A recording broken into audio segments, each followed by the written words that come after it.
Les amis, j'ai une super idée. On est dans une bibliothèque, faut pas parler trop fort. C'est bien Eva, toujours pleine d'enthousiasme. J'ai eu une super idée pour partager tous les 6 notre passion pour les livres, tous ensemble. Alors avec toi, c'est tout l'un ou tout l'autre, j'ai rien entendu. Lucie a raison, d'accord, nous sommes dans une bibliothèque, il ne s'agit pas de crier, mais il ne faut pas s'exagérer. Tu peux répéter s'il te plaît? Bon, en même temps, il n'y a que nous, on peut parler normalement. Bon, faudrait savoir. Je recommence. J'ai eu une super idée pour partager tous les 6 notre passion pour les livres. Regardez ce que j'ai trouvé. Bon, c'est un livret. Ah oui, je l'ai lu, je l'ai emprunté ici, il est super. Oui, et ce n'est pas n'importe quel livre. Il renferme une chouette possibilité pour nous amuser. Comment ça? Habituellement, nous partageons nos lectures en nous lisant les passages que nous avons aimés. Là, nous pouvons faire plus. Oui, D'accord. et alors? Vas-y, allez. Dans le cas de ce roman, nous pouvons transformer son contenu en pièce de théâtre. De quoi faire un sketch à nous 6.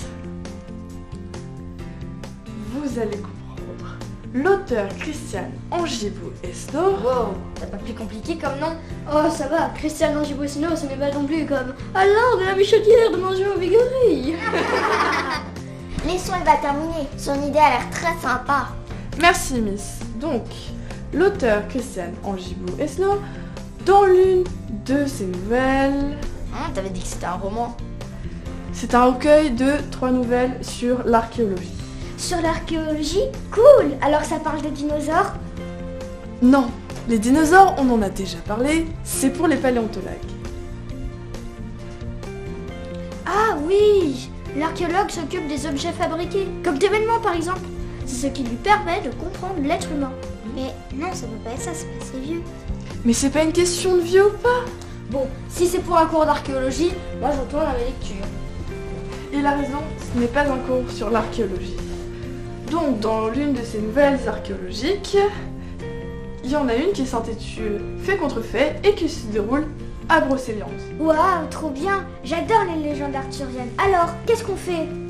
Eh bien, nous allons prendre chacun un livre, nous allons choisir qui joue quel personnage, et nous allons nous imaginer que nous sommes à Brocéliande, et nous allons lire le passage à voix haute tout en le jouant. C'est simple, non? Ouais, mais il n'y a qu'un livre. Bah, regardons s'il y a un autre exemplaire ici.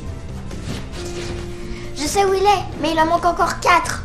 Eh bien, demandons à la bibliothécaire de faire des photocopies. C'est pas interdit ça? Elle va nous dire ce qu'on peut faire. Fais voir ton livre, quelle page?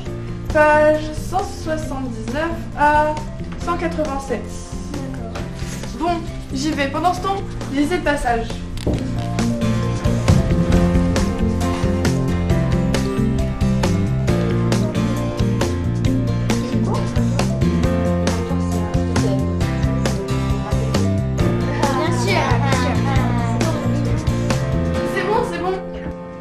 On a le droit de photocopier 10% du livre avec les 312 pages. J'ai facilement pu obtenir les 5 pages qu'il nous fallait. Alors, qui joue qui? Minute. C'est moi qui ai eu l'idée, donc c'est moi qui vais faire le metteur en scène. Et donc, c'est moi qui vais choisir qui joue quel rôle. Donc, Antonin, tu vas jouer Augustin. Tu as toujours aimé la science, non? Lucie, je te verrai bien en Octave. T'aimes la poésie, n'est-ce pas? Je ferai Manon, ce sera plus simple pour nous s'organiser. Et donc, Timéo et Liloé, vous ferez les 2 professeurs, vu que vous êtes frères et sœurs. Donc, Timéo, tu feras Monsieur Monsard. Tu as toujours été de bons conseils. Et toi, Liloé, tu feras Monsieur Mondes.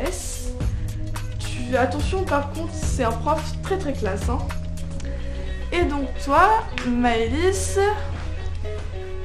avec ta belle voix, tu seras le lien de l'histoire. Tu seras le narrateur. Tu tu seras un peu comme l'auteur. Et donc maintenant, nous allons faire la mise en scène. Alors, il faudra faire attention à bien repérer vos temps de parole parce qu'on risque parfois de parler en même temps. Comme je fais du théâtre, je suis déjà habituée à ce genre de difficultés. Oh, ça va. Arrête de cramer. Suffit d'être concentré, on verra qui arrivera le mieux. Bon, on commence. Alors, je vais d'abord rappeler le contexte de l'extrait. Lors d'une sortie dans la forêt de Brocéliande, Monsieur Monsard et Monsieur Mondès ont demandé à leurs élèves de préparer un spectacle. Octave et Augustin ont préparé un duel et vont s'affronter dans une joute oratoire s'intitulée la joute oratoire du Val sans retour. Ils s'affronteront sur cette immense digue éventrée et Maëlys fera le lien de l'histoire. Maëlys, à toi. Monsieur Monstar consulta sa liste et annonça. Voici le premier orateur. Un élève grimpa sur l'un des côtés de la digue et raconta une histoire. Ce n'est pas un peu embrouillé, ça? Commenta Octave. Les deux amis riaient discrètement. Les enfants se succédèrent et les discours et commentaires également. Octave et Augustin. Appela Monsieur Monstar. Se levant d'un bond, sautillant sur les rochers au-dessus du ruisseau, les deux enfants montèrent chacun d'un côté de la digue éventrée, là où le chien, en surgissant immense la veille, leur avait fait peur. Octave se tenait face à Augustin, dressé de l'autre côté du roco. Leur image solennelle imposa le silence. Octave annonça. Mesdames, messieurs, voici l'incroyable histoire de Brocéliande dans une toute nouvelle version, fait contre fait. Octave était majestueux. Sa soudaine prestance et ses gestes grandioses en firent immédiatement l'héritier moderne des anciens bardes. Il commença. Avance, ô toi, pro-chevalier de la science, ne défie pas Merlin et sa sagesse. Arthur a existé, pourquoi pas son grand prêtre? Augustin, s'adressant à son compagnon, répondit. J'avance, ô barde de la forêt. Je conçois ton avis, alors conçois le mien. Monsieur Mondès riait sous cap. Un partout, pensa-t-il. Prenant la parole tour à tour, Octave, emporté par la grandeur des lieux, racontait un fragment de légende, puis Augustin, penché vers son auditoire, enchaînait sur les mêmes sujets avec des informations archéologiques. Les légendes résonnent au fond de nos cœurs, le temps les embellit, les sages les écoutent. Merlin, Viviane et moi sommes des narrateurs.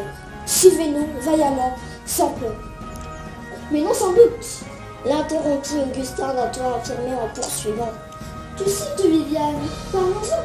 Qu'en est-il donc de la fée dans les faits? Vois sa maison de légende, l'Octier de Viviane, habitat sans nul doute. Habitat, le signe des morts, tombe néolithique existant depuis des milliers d'années, et bien avant la fée qui soi-disant l'habita. Le tombeau des géants. Les géants sont partis. Ils ont sans doute marché sur la facétieuse herbe d'oubli qui fait perdre son chemin à qui la piétine. Ça se corse. Remarqua Manon. Écoutons la suite, Lui répondit Monsieur Mondès. Revenons à Viviane. Elle t'invite à dîner, sa vaisselle à d'or pur, ses mets sont raffinés. Vas-tu succomber? Volontiers, je me sens chevalier. Mais le temps a passé et nous avons fouillé. Depuis le Moyen-Âge, la légende nous suit. Depuis le fond des âges, réapparaît la vie. Lance et bouclier, Excalibur la pure. Nos engrais grattoirs, âges dolorites, poteries et silex, c'est le néolithique. C'est surtout terminé, les enfants. Intervint Monsieur Monsard. Votre temps est écoulé. Tous écoutaient impressionnés. Ils avaient la sensation d'être tour à tour dans une épopée fantastique, puis dans un colloque international. Et malgré tout, tout était en harmonie. Pas de heurts, pas de contraire. Tout se tenait limpide et évident. Pour le coup, la magie des lieux opérait sur l'auditoire, provoquant une grande unité d'écoute. Tous ne faisaient plus qu'un. Manon en oubliait de prendre des photos. Mais où a-t-il finalement trouvé toutes ces informations? Derrière elle, Monsieur Mondès lui glissa à l'oreille. Chut, mademoiselle, il ne faut pas le dire tout haut. C'est un scoop pour votre reportage. Intriguée, Manon se retourna vers son professeur, l'air interrogatif. Expliquez-moi. Lui demanda-t-elle. Sur la proposition de Monsieur le maire, qui tient à encourager la science et la connaissance, nous avons remis à vos deux amis, lors de la visite à Trécesson, une copie du rapport de fouille et des informations sur le développement des légendes. Après une pause, il enchaîna. Je vous résume. Depuis la civilisation des mégalithes dans les temps très reculés, puis l'installation des Celtes en Armorique, en passant par le début du XIIe siècle, avec l'apparition du nom de Bréchélian et la transformation des coutumes en légende grâce à Chrétien de Troyes et son chevalier au lion, l'histoire continue avec les grandes réécritures de la fin du XVIIIe siècle et du début du XIXe siècle, comme celle de Creuset de l'Ulcère, avec la table ronde. Ainsi, Octave et Augustin ont pu extraire, mieux que je ne vous le résume, les informations qui leur manquaient. Incroyable! S'exclama Manon. Vous ne vous attendiez pas à ça, n'est-ce pas? Constata M. Mundes. Manon n'en revenait pas. En effet, non. Répondit Manon en admiration devant ses deux amies. Elle sentait physiquement les mots, les histoires, les personnages défiler sous le dôme de la forêt. Monsieur Mondes reprit. Le besoin de spiritualité et de merveilleux de notre époque permet de faire perdurer ces légendes, et la science d'aujourd'hui permet de raconter une toute autre histoire. Il ajouta. Ce n'est pas incompatible pour peu que l'on sache faire la part des choses. Le barde enflammé du haut de son promontoire voulait conclure. Prenons ensemble le chemin de la quête, nourrissons notre esprit, mêlons nos connaissances. Et le preux scientifique répondit. Que le passé nourrisse l'avenir des hommes. C'est peut-être ce qu'a voulu dire l'abbé Gillard. Murmura Manon. La porte est en dedans. En chacun de nous, il suffit juste de l'ouvrir. Waouh, vous êtes les meilleurs. Encore.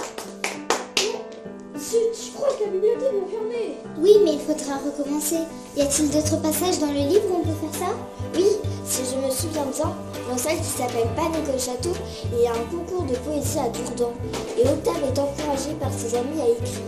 Oui, il y a de beaux passages bien animés. Mais même dans Mystère sur la dune, je suis sûre qu'on peut en trouver un extrait et le jouer. Il y a pas mal de dialogues et beaucoup de suspense. Donne-moi les références du livre, je vais l'acheter.